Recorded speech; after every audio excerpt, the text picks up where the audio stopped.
My name is Landon Whitmore. I'm 68 years old, a retired textile engineer, and until last month, I thought I'd done everything right. I raised my son alone after my wife Grace passed, poured my life savings into a house I built with my own hands, and kept quiet when others took credit for my sacrifices. But where Gavin, my only child, grew bold and calculating, I grew small and silent, the background figure in my own family. I never fit in with the Whitmore legacy of ambition and control. I was the one who stayed behind, who believed loyalty meant something. That loyalty cracked the day he screamed at me to leave my own home. I haven't spoken to him since, but then the phone rang. Once, twice, 69 times. And none of those calls were from him. Sunday was never quiet in the Whitmore house. Clara slammed the oven door like it owed her rent. Gavin paced, fingers tapping against the dining room table in metronome rhythm. I dried the last plate slowly, like it was made of glass. Maybe it was. The smell of garlic still clung to my hands. My heart thudded, out of sync with the clock ticking above the mantel. Time always moved faster when you're about to lose something. "You're not even trying anymore, Dad." Gavin didn't look at me when he said it. His eyes were fixed on the untouched green beans, as if they'd offended him. Clara adjusted her watch. Again. A silent signal. They'd rehearsed this. "I'm tired," I said, voice steady. "But I'm here." "That's the problem," Clara cut in. "You're still here." Her tone sliced cleaner than any knife in my drawer, and that drawer had seen decades of use. There are moments you feel coming before they arrive. You taste them in your throat. You see them reflected in the eyes of people you love when love starts to rot. Gavin stood, pushing the chair back with a screech that stung the air. "We've been patient. We've made room. But the house, Dad, it's not your space anymore. The kids need it. We need it." He inhaled like he was drawing power from somewhere deeper than breath. "If you won't go to a home, then get out of mine." Clara folded her arms, smiled. That smile I used to think was warm. Now it just looked like control. I didn't answer, didn't flinch. I turned, walked to my room, closed the door. I packed slowly, quietly. Every movement like a line in a will no one wanted to read. I didn't take much. My late wife's scarf. A framed photo of us at the Oregon coast. My medication. My dignity. They didn't knock. They didn't ask me to stay. Outside, the lawn was green and perfect. I stood on the porch. No one came to say goodbye. I turned off my phone, put it in airplane mode, tossed it into the side pocket of the duffel bag I'd once used for weekend trips with Grace. Cut clean. No loose ends. 2 hours later, I checked in at the first roadside motel I found. Gray stucco walls, a flickering neon, sign that only read MOT. I didn't need all the letters. I just needed silence. The desk clerk asked if I wanted a wake-up call. "Not unless it's the end of the world," I muttered. Room 4C smelled like wet curtains and resignation. I turned the TV on. Static. Turned it off. Sat in the dark. Then I cracked. I powered the phone back on. It buzzed so violently it slipped off the table. 69 missed calls. All from no caller ID. All in the span of 90 minutes. The first voicemail began playing on its own. Silence. Then the faintest sound, like ticking or breathing. Hard to tell. I played the next one, then the next, and then the sixth one said my name. Landon. A whisper, nothing else. I stood, my skin buzzed cold. Someone was still watching me. I cut them off. No calls, no texts, no explanations. And that's when the first of 69 calls came in. I didn't sleep. Every time I closed my eyes, I heard it. That voice. My name. Landon. Like a breath caught in a throat. Like something from the past clawing its way through a speaker. I played it again at 3:07 a.m., sitting on the edge of the motel bed, the thin blanket twisted at my feet. The voicemail had no caller ID, no timestamp, just that single whisper-thin word. And in the background, barely audible, something that sounded like a slow, deliberate ticking, not mechanical, organic, measured. Someone had been near me, close enough to record, close enough to know where I was. There's a silence that isn't quiet. It's loaded, like someone is holding their breath, watching. That silence filled the room. At 6 a.m., I pulled the curtains open. A black sedan sat parked across the street, not running, no lights, just there. I stared at it. It didn't move. Neither did I. After 2 minutes, I shut the curtain and grabbed my phone again. 69 calls. I scrolled through each one, all silent voicemails, except 2. The whisper, and one that was just breathing. Then I found it. Call number 17. I had missed it the first time. It wasn't silence. It was me, my voice, from 2 years ago. A sentence I'd said to Gavin standing in the living room during the week Grace died. You don't get to erase her from this house just because it hurts. I remember saying that. He'd told me to pack her things, sell the furniture, move forward. But how the hell did they have it? Someone had recorded me. Not recently, then. Every hair on my arm stood up. I left the motel in a rush. Didn't even check out. Left the key on the nightstand and walked out the back. The sedan across the street was gone. Or maybe it had never been real. Or maybe they knew I was watching. Portland was gray that morning. A fog sat low, like it was holding secrets. I walked with my collar up, hands in my coat pockets, back stiff like something was about to strike. The city felt unfamiliar, unkind. I stopped in front of an electronics shop. The security camera above the door blinked red, following movement. I leaned against the wall, breathing hard. A voice echoed in my head. Grace's voice, clear as crystal. Sometimes the people closest to us are the ones who dig the knife deepest. She had said that the night before she collapsed in the garden. I thought it was just about her sister. Now I wasn't sure. I found a quiet diner near 39th, sat in the far back, near the exit, ordered black coffee and oatmeal. Didn't touch either. I opened my phone, clicked on voicemails. Again. There it was. 43. I hadn't noticed this before. A faint chime, like wind through a pipe. Then a voice. Not mine. Not Grace's. Male. Crisp. Calm. I've seen what you've done, and what they did to you. This doesn't have to be a war, Landon, but it can be.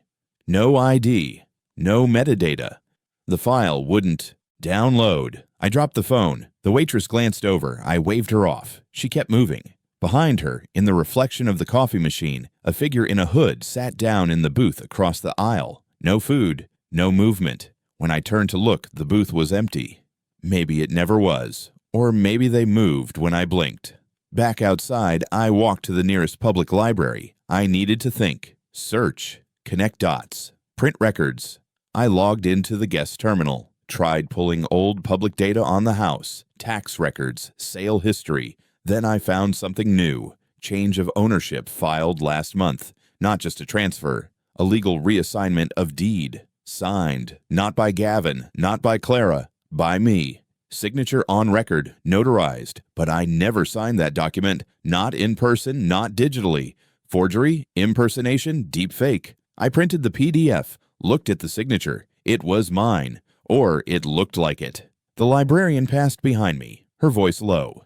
Careful where you dig, sir. Some roots go deeper than you think. I looked up. She was gone. The air outside was colder now. I passed a trash bin, tossed the printed deed in, then stopped, pulled it back out, folded it, put it in my coat. Burning it wouldn't erase it. Ignoring it wouldn't save me. The calls weren't just calls. They were warnings. And now, they were messages. The voice in the final voicemail wasn't mine. It was Grace's. And she's been dead for 6 years. The rain started just as I turned off 47th and cut behind the pharmacy. Not hard, not cinematic, just steady, cold, and personal. The kind of rain that makes you remember things you never asked to. I walked 2 blocks before I saw it. My old house, still standing, lights off, curtains drawn, same red mailbox, crooked at the hinge, but something was different. The silhouette in the upstairs window. A figure, not moving, watching. I didn't blink, didn't breathe. Then, cut. It vanished. I stood across the street, half shielded by a dying rhododendron bush. My hands shook, not from the cold, from memory. That window belonged to Grace's old studio. She used to sew there. After she passed, I sealed it shut. No one had used that room in 6 years. No one should be up there. I stepped back. A car passed behind me. I didn't turn around. Couldn't. The air had shifted. The kind of shift you feel, not see. Someone was watching me. And not from the window. I broke into the side shed. Not proud of it. The padlock was rusted. It snapped after one hit with the rock I found under the stairs. The door groaned open, dust spilling out like smoke. Inside, dark, musty. Everything as we left it. Old jars, rusted lawn tools, a cracked snow globe on a shelf. Grace used to call it her thinking room. Then I saw it. A cable, running from the far wall under a loose floorboard. I pulled, hard. Up came a box. Heavy. Marked in fading Sharpie. Private GW. Grace's initials. My breath hitched. Inside, a hard drive. Wrapped in newspaper from 2017. A manila envelope. A cassette tape. Cassette. Who the hell still used those? My fingers shook as I turned the envelope. It had my name. Just mine. Black ink. Uppercase. I opened it. Inside, photos. Hundreds. All of me. Eating. Sleeping. At the store. Walking the dog. Standing in the backyard. Some dated 6 months ago. Some from last week. Some from inside motel room 4C. My knees buckled. I sat down on the dirt floor. Photos spilling across my lap. This wasn't surveillance. It was obsession. A soft click. Not from me. From the shed door. I froze, my back to it. Another click. I turned, slowly. Nothing. But then something moved behind the tools. A breath. A shift in shadow. "Hello?" I said. No answer. Then, the tape recorder played. By itself. A woman's voice. Not Grace's. Clara. I told him to wait. I told him not to push yet. He's getting sloppy. Landon is noticing too much. My mouth went dry. Clara. Clara had known. Clara was involved. I grabbed the hard drive, stuffed the envelope into my coat, and crawled toward the back. There was no back door, only a boarded-up window. I kicked. Once. Twice. On the third, the wood cracked. I forced my body through the opening, rain slapping my face as I landed on the wet grass behind the shed. Cutscene. Back on the street, heart pounding. Behind me, inside the wet shed, a monitor flickered to life. Static. Then a live feed. Of me. Standing outside in real time. I wasn't being watched. I was being filmed. I ran. Didn't think. Just moved. Cut through alleys. Past dumpsters. Under a broken streetlight. Didn't stop until I reached Jefferson Park. Collapsed onto a bench under the covered gazebo. Rain soaked through the wood. I pulled the envelope again. Checked the photos. The last one. Not me. Grace. Standing in front of the window. The same one where I saw the shadow. She looked straight at the camera, eyes sharp, expression unreadable. The photo was dated 3 days ago. And then the door behind me clicked shut from the outside. The door didn't slam shut. It clicked, like a finger tapping a loaded trigger. I spun around. The gazebo was empty. No footsteps, no wind, just the quiet kind of fear that settles in the gut and coils. I didn't call out. That's the mistake people make in movies. They announce themselves, invite danger. I stayed still, breath shallow. Then, creak. The door behind me opened again. A voice, low and precise.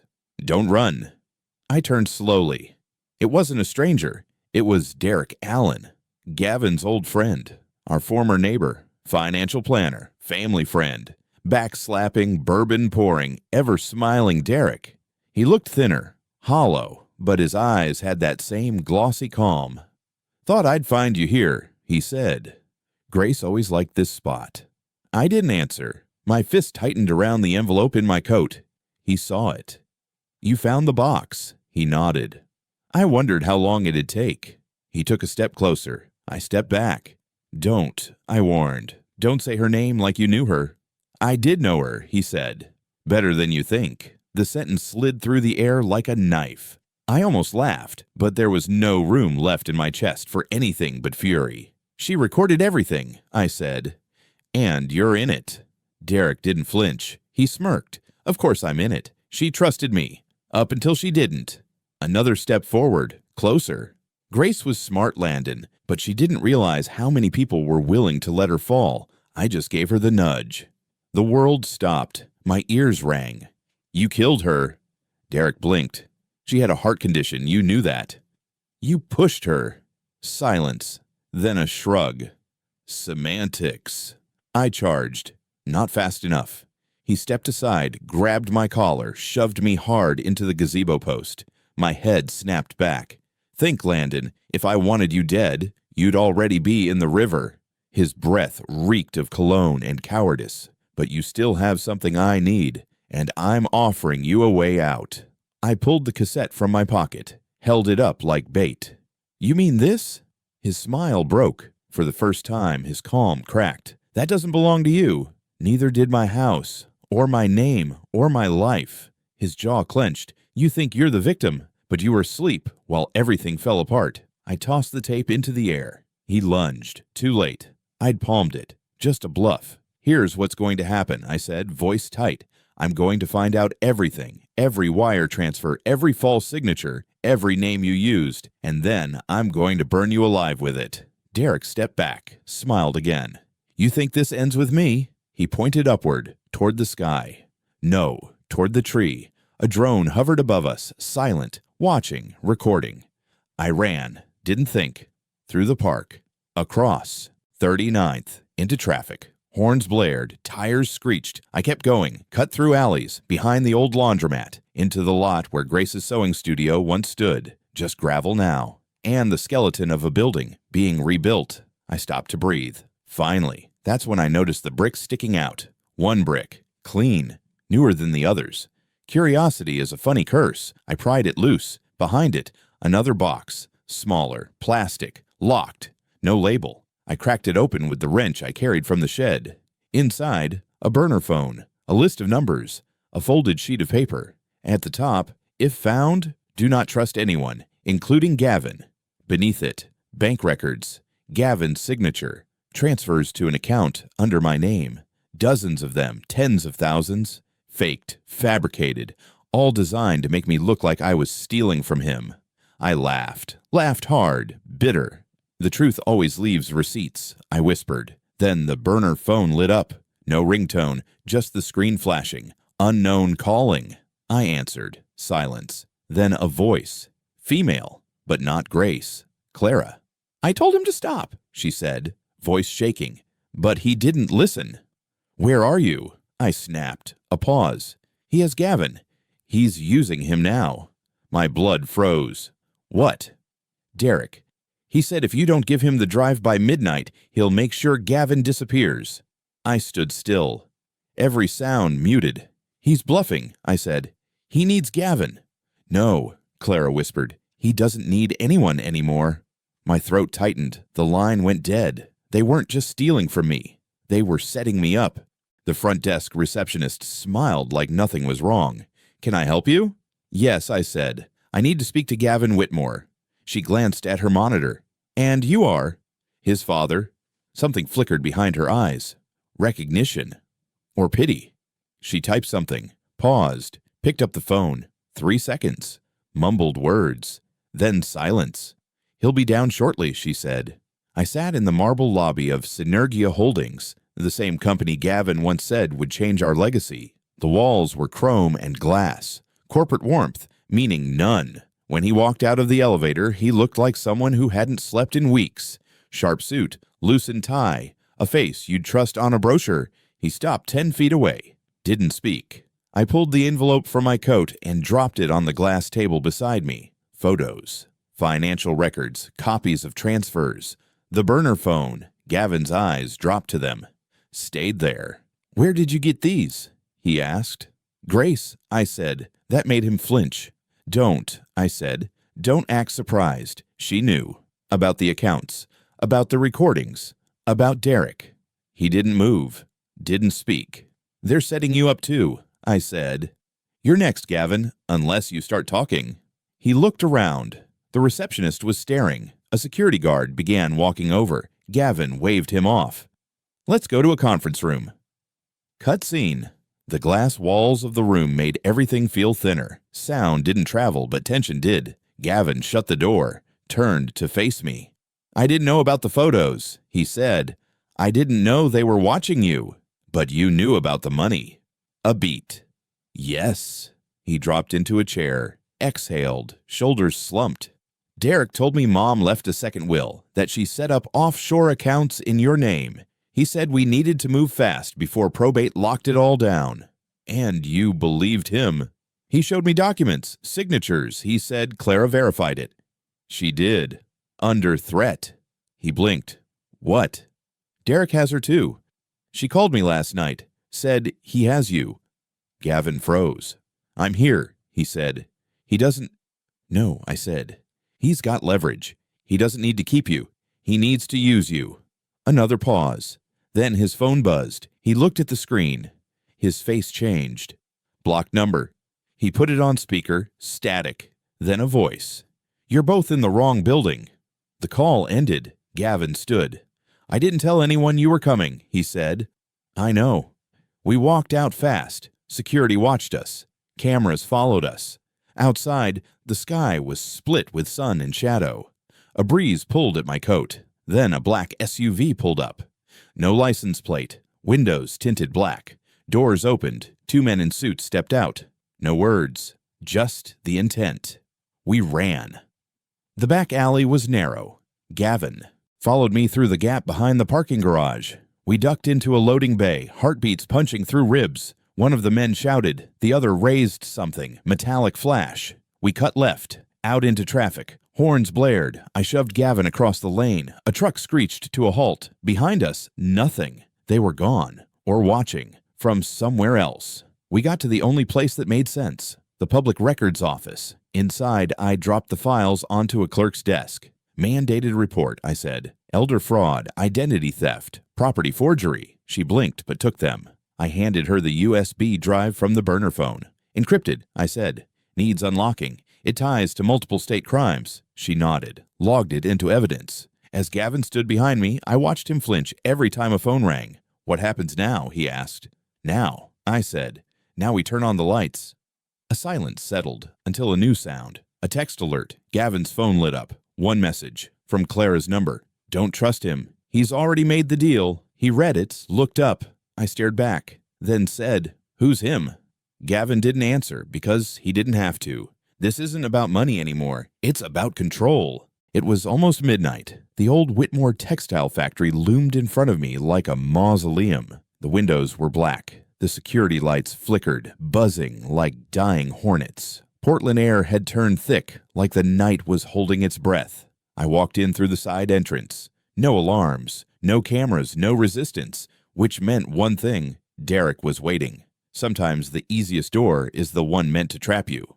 Inside, echoes ran faster than footsteps. Dust clung to the beams. The smell of oil, rust, and soaked cotton filled my throat. The silence here wasn't empty. It was engineered. I moved past abandoned sewing machines, through warped rows of mannequins, all facing the same direction, toward a single glowing monitor, static. Then Grace's face. Video grainy. She was sitting at her desk, speaking softly, like to someone behind the camera. If you're seeing this, it means I didn't make it. It means Derek didn't stop. The feed cut. Then a second video began. This time, not Grace. It was me. Recent. Yesterday. Running through Jefferson Park. Same jacket. Same fear. Someone was recording me from a second angle. From above. I turned. The catwalk groaned. A figure moved through shadow. Derek. He held something in his hand. Metallic. Not a gun. A hard drive. The one I'd thought I had. You brought the drive. He called down. I held up mine. I brought the truth. He smiled. Then Gavin appeared from the other side of the factory, his face bruised, wrists zip-tied. He stumbled forward under the guidance of a third man, one I didn't recognize. Bigger, meaner, a ghost in Derek's payroll. I moved forward. Let him go. Derek's voice came cold. Toss the drive first. I stepped closer. My heartbeat counted every footfall. He waited. So did I. Then I threw it. Not to him. At the wall of monitors behind him. The glass shattered. Sparks erupted. The goon flinched. Gavin dropped to his knees. In that moment, everything broke. Cutscene. I charged the catwalk stairs. Derek yelled something behind me. Below, Gavin headbutted the man beside him and ran toward the exit. I hit Derek square in the ribs. The drive flew from his hand. Skidded. He reached for something under his coat. Not a weapon. A remote. I slapped it away. but not before it clicked. Below us, fire. A delayed ignition under the floor. Smoke billowed from the vents. The sprinkler system failed. Of course it did. I grabbed Derek by the collar, slammed him into the railing. You built all this to bury her, to erase her, but she outlived you in every way. He tried to laugh. Couldn't. I dragged him toward the edge. You don't get to vanish into shadows. You get the light. And then Gavin appeared behind us. He held the second drive. The real one. The one Grace had locked inside her sewing table years ago. I copied it, he said. Everything. The offshores. The calls. The setup. Derek stopped struggling. You don't win, Gavin told him. I never wanted to win, Derek whispered. Just to remind her. I was never less. He stepped back. Tried to run. Too late. Police lights flashed through the factory's shattered windows. Later, outside on the loading dock, smoke behind us, sirens around. Gavin sat beside me, wrapped in a blanket, silent. You knew sooner, I said. He nodded. I was afraid, thought it was just business, until it wasn't. He looked at me. Why didn't you run? Because Grace didn't run, I said. She planned. She waited. She made sure the truth would survive her. He wiped his face. She always said the most dangerous betrayal isn't when someone lies to your face. It's when they take your silence as permission. I nodded. The sky above was pale with dawn. The ambulance pulled away. Derek inside. Clara stepped toward us, eyes wet. I didn't know how to fix it, she whispered. Sometimes you don't fix, I said. Sometimes you just stop the bleeding. Days passed. The factory was sealed. The drives were in custody. I moved back into my house. My house, legal again. Gavin came by every Sunday. He never apologized, but he showed up and stayed. Sometimes that's enough. One evening, I sat on the porch. The sun dipped low, catching the edge of the wind chimes Grace had hung 20 years ago. My phone buzzed. Blocked number. Again. I answered. Silence. Then, a whisper. Not Grace, not Derek. A child's voice. A girl. Don't forget what she left behind. I looked out into the yard, and in the garden Grace once kept alive. Someone had replanted the roses. Red. Full bloom. I smiled, because in this family they tried to bury the truth. But the truth, it always grows back.